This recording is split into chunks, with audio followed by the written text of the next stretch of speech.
What exactly is coal? Think of it as a sort of buried treasure, a time capsule from millions of years ago. It is a black, rocky substance found deep within the Earth's crust.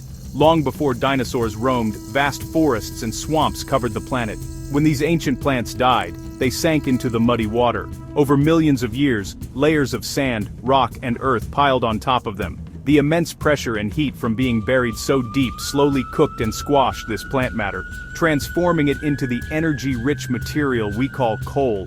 It's like a fossil fuel, holding on to the sun's energy that those plants captured so very long ago. So, how do we get this black rock out of the ground? It all starts with mining. There are two main ways to do this. If the coal is close to the surface, miners use a method called surface mining, sometimes known as open-cast mining. Gigantic machines, like massive shovels and diggers, scrape away the top layers of soil and rock to expose the coal seams beneath. It is a bit like peeling a very large, very dirty orange to get to the good stuff inside. This method is efficient for shallow deposits but can dramatically change the landscape, requiring careful restoration afterwards to help nature recover.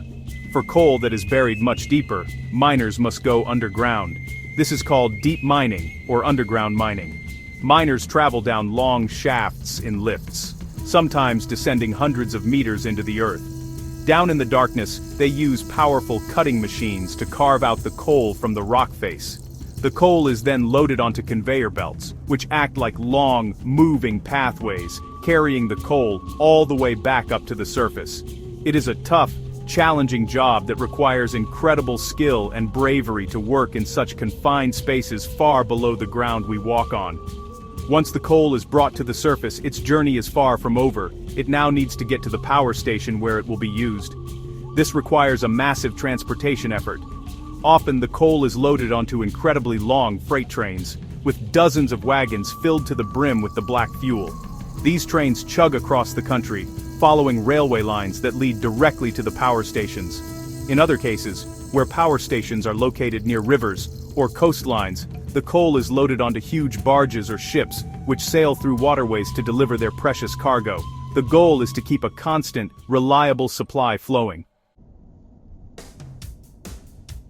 Upon arrival at the power station, the coal cannot be used straight away. The big chunks of rock that came from the mine are too large to burn efficiently, so the first step is to prepare it. The coal is sent to a machine called a pulverizer. Inside this machine, the coal is crushed and ground into a very fine black powder, almost as fine as talcum powder. This process is incredibly important because it vastly increases the surface area of the coal.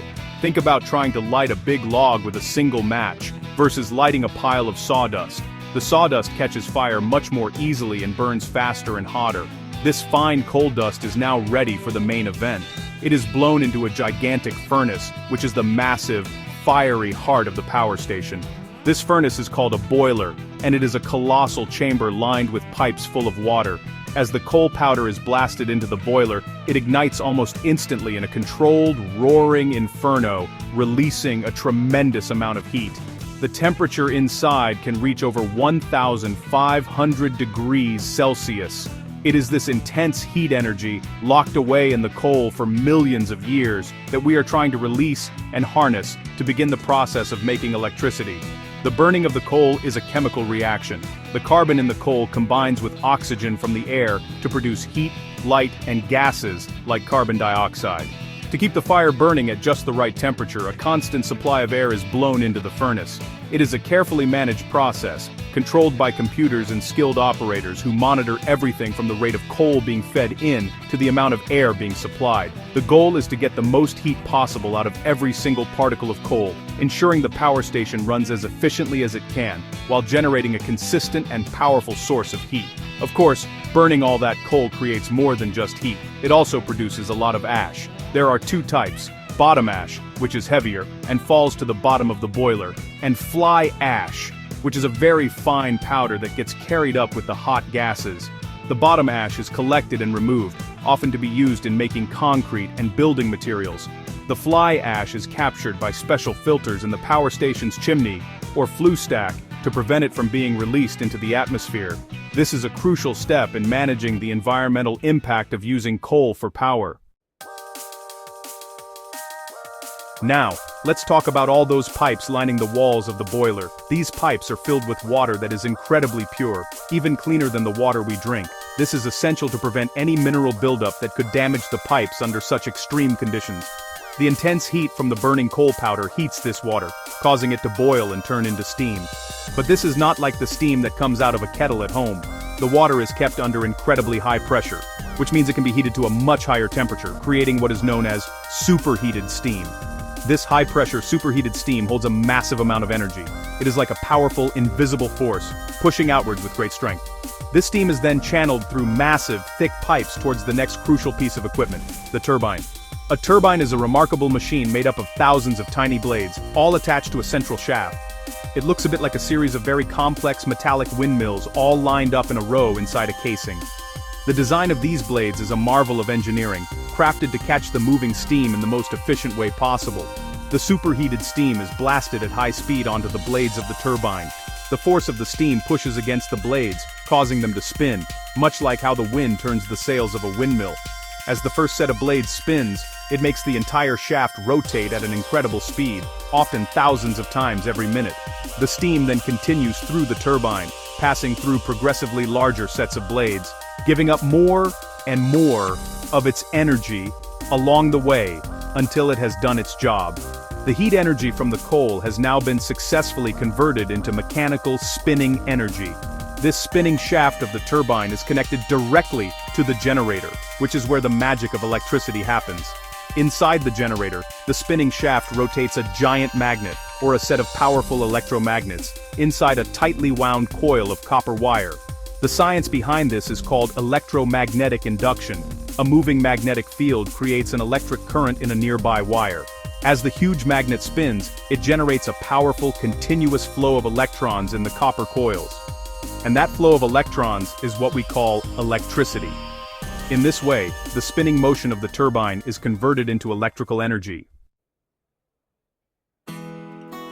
The electricity produced by the generator is almost ready, but it needs a little help before it can begin its long journey. The generator produces electricity at a certain voltage, but this is not efficient for sending it over long distances. Therefore, the electricity is first sent to a step-up transformer, located right at the power station. This device increases the voltage to an extremely high level, sometimes hundreds of thousands of volts. Think of voltage as electrical pressure.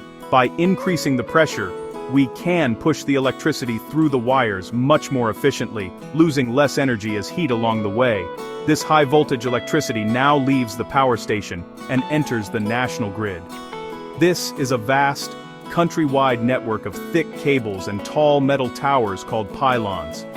These are the familiar structures you see striding across the countryside, carrying electricity from power stations to where it is needed.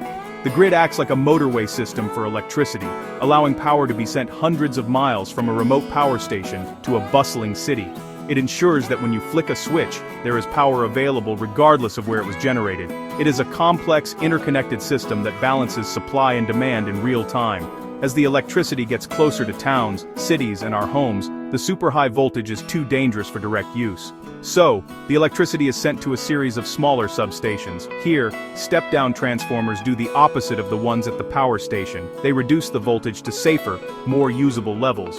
The voltage is lowered in stages, first for distribution around local areas, and then again by smaller transformers, often mounted on poles or in green boxes on the street, for the final delivery to individual homes and businesses, bringing it down to the standard 230 volts we use in our wall sockets in the UK. Finally, the journey is complete. The electricity flows through the final set of wires into your home's wiring system, ready at a moment's notice. When you switch on a light, plug in a computer, or turn on the television, you are closing a circuit and allowing that flow of electrons to do its work. It is an amazing journey, starting with ancient, buried plant matter, deep underground. Through a process of mining, burning, boiling, and spinning, the stored energy in that coal has been transformed and transported across the country to power our daily lives, connecting us all in a web of invisible energy.